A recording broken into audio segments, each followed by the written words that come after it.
Jadi ada saat-saat ada sesuatu yang menurut hitungan kita, karena mungkin kita ini masih berpikir garis atau bidang atau bangunan, kita belum bisa melihatnya secara ruang. Nah, saya tetap sangat percaya kepada ruangnya Allah Subhanahu wa taala, tajallinya tadi. Jadi Andre tidak perlu menyesali sejumlah hal yang konslet atau apapun. Nah, aku iki optimis terus. Pokoknya wong kadang-kadang iku justru oleh jodoh mergo motore gembos kok. Nek gak gembos gak kepethuk arek wedok iku marah gitu kan. Jadi sudahlah, hidup itu tenang aja Anda. Makanya nyun sewu saya nambahin sedikit aja Mas Andri. Saya nurusin yang Kanjeng Lokojoyo tadi. Raden Said Sunan Kalijogo tadi. Jadi kita harus mengepung sejarah dan masa depan ini dengan semua faktor. Kesadaran mengenai perubahan-perubahan nilainya termasuk konstitusi, bahkan kesadaran terhadap sebenarnya yang penjajahan itu yang kapan, penjajahan yang sekarang itu jenis keberapa ya, kecanggihannya seperti apa. Jadi misalnya autopilot gini Gus, Anda kasih sabu-sabu 2 kali 3 kali, besok sudah nggak perlu dipilotin lagi, nyabu sendiri. Nah kita itu di bidang politik, psikologi, budaya itu sudah nggak perlu di remote sama Israel, sama Amerika, sama siapapun, udah hancur-hancur sendiri kalau kita tidak menyadari apa yang sedang kita konsumsi. Nah, Anda tahu bahwa Indonesia ini dirusak dengan Divide et Impera ya, itu melalui begitu banyak dimensi, pendidikan, media, undang-undang ya, terus semua, hampir semua prinsip cara beragama. Bahkan sekarang mulai ada yang menyebut bukan wahai saudara-saudaraku kaum muslimin wa muslimat, tapi saudara-saudaraku muawiyin wa muawiyat. Artinya orang-orang Islam yang sekarang ini mendapatkan informasi mengenai Islam itu dari kantor berita Muawiyah yang dimulai sejak Khalifah Abu Bakar umpamanya. Yang ketika itu Abu Sofyan sudah mulai politiking, sudah mulai menyengkuni. Makanya nanti tanggal pertengahan Januari kalau Anda sempat ke Jogja, saya sama teman-teman pendidikan sedang menyiapkan pementasan Sengkuni Harga Mati. Subjudulnya, kalau judulnya Sengkuni 2019. Nanti kapan-kapan saya cerita mengenai Sengkuni ini, Anda pasti kecelek dan semua yang nonton pasti kecelek. Karena Anda pikir itu saya sedang ngomong garis, tidak. Saya tidak ngomong garis, tidak ngomong bidang, tidak ngomong bangunan, tapi ngomong ruang. Sengkuni dalam arti ruang, dan sengkuni itu tidak usah nyari kemana-mana. Anda berkaca sebenarnya ada unsur sengkuni di wajah yang Anda temukan di balik kaca itu. Dan hampir tidak ada yang tidak sengkuni di Indonesia sekarang ini. Tapi sengkuni Indonesia ini sangat rendah derajatnya sebagai manusia, sebagai kan penjahat aja ada yang derajatnya tinggi, ada yang rendah Mas. Ini sebagai penjahat Indonesia ini rendah sekali derajatnya, sudah jahat rendah. Kalau Sengkuni ini nyun sewu nih Pak Muzamil, tidak apa ya. Sengkuni ini kan cuman provokator Mas, lici, yuwaswisu visuduri haulihim gitu ya, hanya ngipas-ngipasin hati, memprovokasi kan gitu dok. Itu kejahatannya tidak sampai ke terorisme, tidak sampai ke pengeboman bunuh orang massal kan, tidak sampai ke Westerling, tidak sampai ke pembunuhan massal. Sengkuni itu hanya seorang provokator, hanya seorang yang abal-abal aja. Itu dahsyat, menurut saya sangat tinggi kepribadiannya Sengkuni itu karena melihat sejarahnya Sengkuni. Sengkuni itu singkat kata, karena suatu hal, seluruh keluarganya, bapak, ibunya, dan saudaranya 100 orang dipenjara oleh Prabu Destoroto yang mengawini kakaknya Sengkuni ya.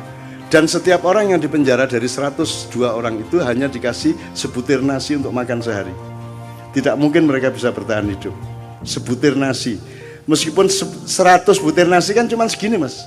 Untuk makan satu orang juga tidak kenyang, tidak akan bisa bertahan hidup. Maka singkat kata mereka berdiskusi, bapaknya ambil keputusan dan disetujui bahwa di antara 101 orang ini, 102 seharusnya, tapi yang satu kan jadi permaisurinya raja yang menghukum itu, yang wajahnya ditutup sepanjang hidupnya untuk protes kepada nasibnya dan seterusnya. Diambil keputusan bahwa harus ada yang hidup di antara 101 orang ini. Maka yang 100 orang merelakan untuk dimakan oleh yang satu. Jadi Sengkuni itu bertahun-tahun kerjanya adalah makan saudaranya. Mutilasi, digoreng kikile sik, digoreng sikile sik, dirijine dikletusi, terus mari ngono motone di oseng-oseng. Terus mari ngono jantungnya dirogoh, dicucup kayak jamu. Pokoknya sekian tahun dia di penjara, dia makan adik-adiknya sebanyak 98 orang dan bapak ibunya sebanyak 2 orang. Jadi dia menjadi jahat karena dia pernah dipaksa makan untuk regenerasi ini. Ya, untuk regenerasi, untuk kehormatan keluarga, harus hidup. Maka cara satu-satunya untuk hidup adalah makan 98 adiknya, seperti Sumanto itu. Tapi satu persatu. Mas, Anda pernah membentak ibu Anda? Pernah membentak ayah saya? Pernah membentak ibu? Kalau sampean sekali membentak ibu sampean stres enggak? Bisa enggak tidur tenang Anda? Merasa bersalahnya luar biasa, baru membentak ibu. Ini makan ibunya, bapaknya dan adiknya 98 orang. Terpaksa dia makan. Menurut Anda itu kejahatan apa penderitaan? Penderitaan. Dan orang yang menderita harus makan saudaranya sendiri segitu banyak dan bapak ibunya. Kemudian hanya menjadi seorang provokator, hanya menjadi seorang yang licik. Itu hebat enggak dia? Seharusnya Sengkuni menjadi teroris besar. Dia bunuh semua orang. Betul enggak?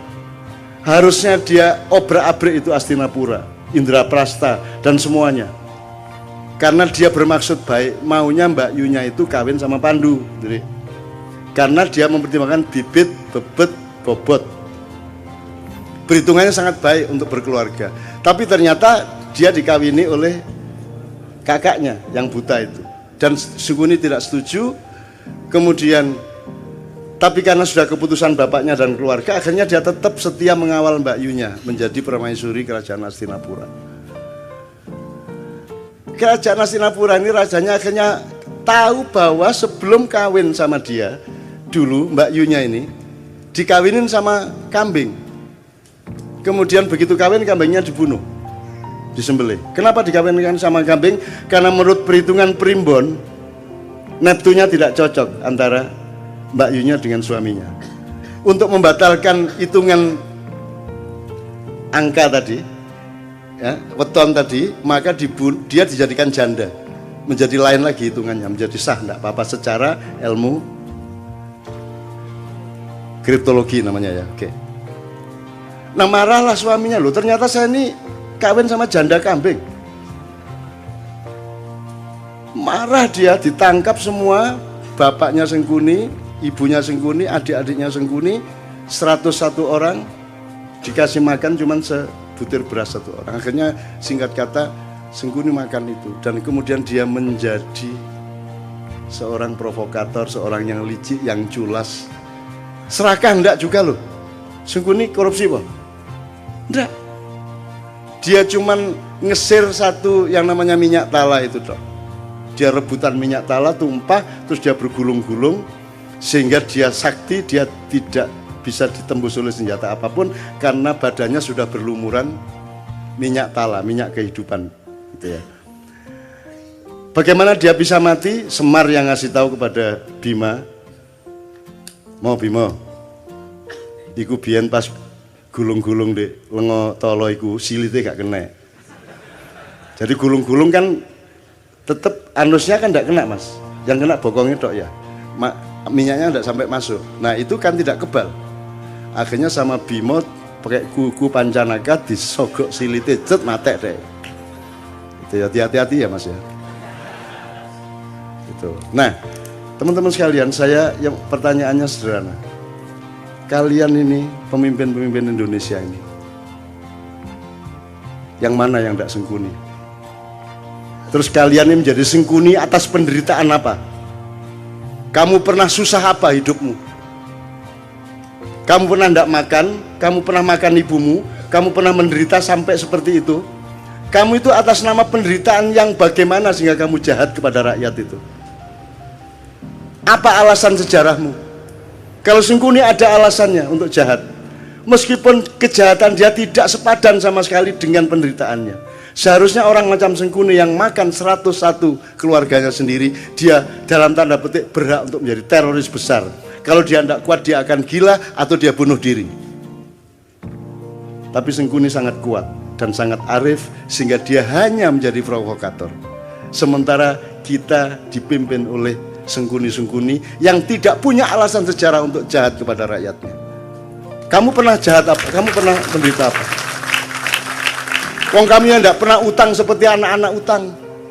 Kamu tidak pernah kredit seperti mereka. Kamu lancar-lancar saja kok. Ya toh? Kamu juga anak orang yang tidak miskin, cukup kaya sehingga kamu bisa nyalon kok. Urusanmu sama uang-uang besar. Atas nama apa kamu jahat kepada rakyatmu? Apa alasan sejarahmu? Dijawab dulu. Sengkuni tapi gitu loh Mas. Jadi pentasnya itu soal itu. Ini apa toh? Allah mengatakan Allah tidak menyukai kata-kata yang diperjelas kejelekannya, ya. Apa? La yuhibbullahu al-jahra bisu'i minal qaul. Itu ya terjemahannya. Ya, terjemahannya. La yuhibbullahu al-jahra bisu'i minal qauli illa man dzulim. Tidak, Allah tidak menyukai perkataan yang nyaring tentang keburukan kecuali orang yang didolimi. Jadi mesuh, ya boleh. Dendam, bagi orang yang didolimi. Wobol kon niku gitu ya. Itu Allah tidak suka kecuali kamu dalam keadaan dianiaya. Jadi kalau dianiaya Allah membatalkan ketidaksukaan, ya wis ora apa-apa wong kon menderita kok gitu loh. Itu hukum Allah loh. Lah ini Indonesia ini kamu itu menderita apa? Sehingga kamu kejamnya begitu rupa kepada rakyat.